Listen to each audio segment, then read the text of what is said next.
pengalaman saya memang yang mesti masyarakat ketahui bahwa sebagai advokat itu ada yang mengatur yang namanya etika sebagai etika profesi sebagai advokat. Makanya tidak bisa seenak-enaknya orang melakukan tindakan di luar etika tersebut. Nah, yang ditampilkan di dalam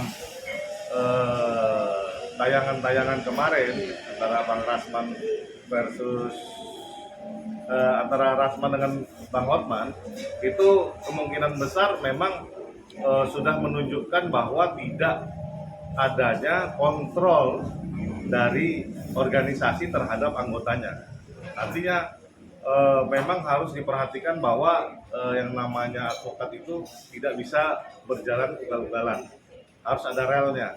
Makanya ketika ditunjukkan ada seorang advokat naik ke atas meja, memang itu perlu dianggap sangat-sangat melukai etika seorang advokat. Nah, apalagi dengan kegaduhan yang sangat luar biasa, itu yang membuat namanya profesi advokat yang sudah tercoreng makin tercoreng lagi. Akibatnya benar-benar terpojok kita. Banyak yang berpendapat ya pemecatan itu sah adanya. Tapi yang jelas memang mesti diperhatikan ada prosedural yang harus dilalui dalam proses pemecatan. Mungkin bisa ditambahin? Ya itu sih sekali lagi itu memang sangat mencoreng profesi advokat ya. Tapi kembali lagi organisasi ini kan sekarang banyak nih. Jadi hampir lebih dari 70 organisasi advokat yang ada di Indonesia. Nah, bila seseorang katakanlah mendapatkan sanksi berat dipecat oleh organisasi, dia bisa pindah. Nah, oleh karena itu nih itu juga aturan-aturan mainnya nih perlu disatukan satu kode etik bersama antara organisasi advokat. Apakah sanksinya pertama itu kan kalau ringan lisan, teguran lisan, kemudian ada somasi peringatan pertama, kedua, kemudian paling berat itu ya pemecatan. Nah, contempt of court itu ya kita juga sering lihat lah, advokat ini kan banyak juga di mana-mana ada tersangkut pidana, misalkan suap penyuap. Nah, itu kan tindakan pidana. Nah, ini kan kalau contempt of court itu sebenarnya lebih ke etika. Nah, itu kan harusnya peringatan keras atau kalau diulangi lagi baru gitu. Nah, ini juga perlu ke depan harus ada aturan bersama yang dibuat oleh organisasi-organisasi advokat. Permasalahan yang mendasar di Indonesia, perpecahan di elit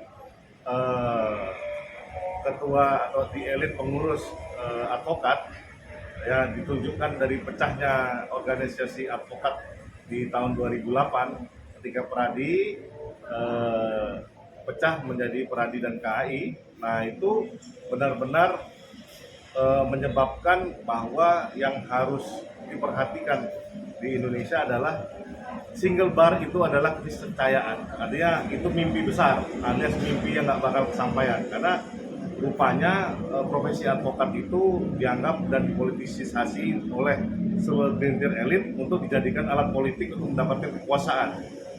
Bisa ditunjukkan bahwa sebetulnya yang diincar adalah kursi-kursi menteri.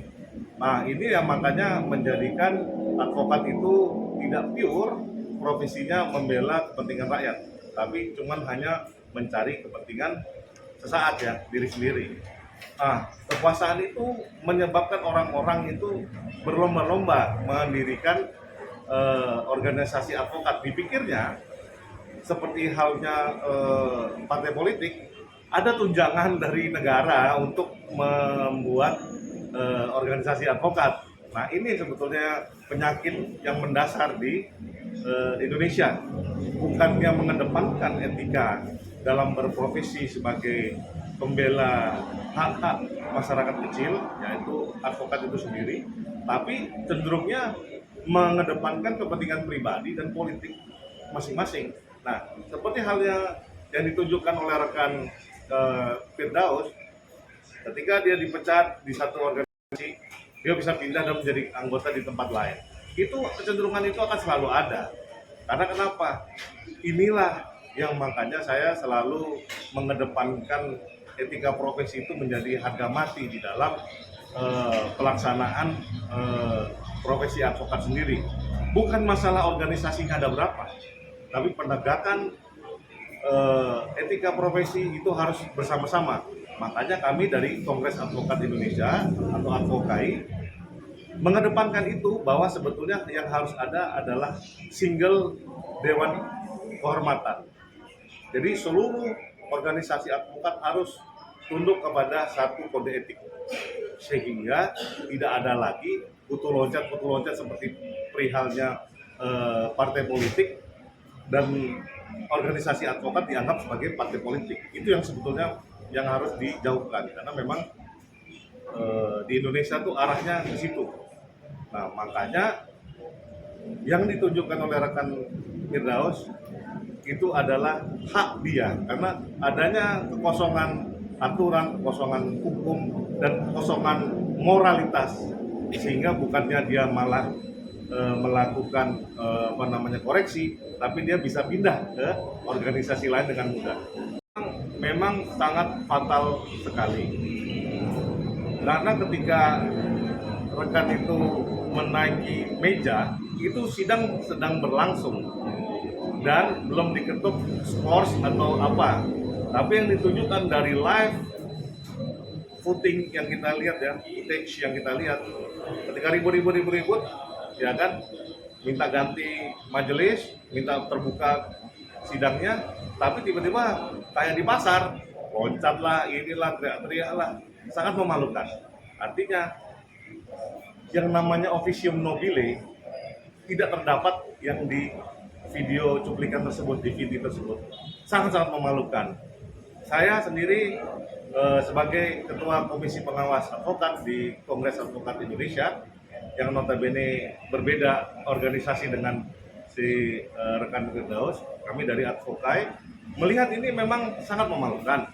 Tapi kalau misalnya proses pemecatannya hanya secepat itu tanpa diadili, itu juga merupakan pelanggaran hak dari rekan itu sendiri. Dia harusnya dimintain pertanggungjawaban dulu, ditanyain, tapi dengan sanksi yang bisa kita lihat, bukan hanya dipecat ya, dia harusnya dicabut dan dilarang untuk beracara selamanya. Oke, terima kasih Bang. Dengan Abang siapa? Saya Herdian Saksono. Abang? Saya Andi Windu. Oke.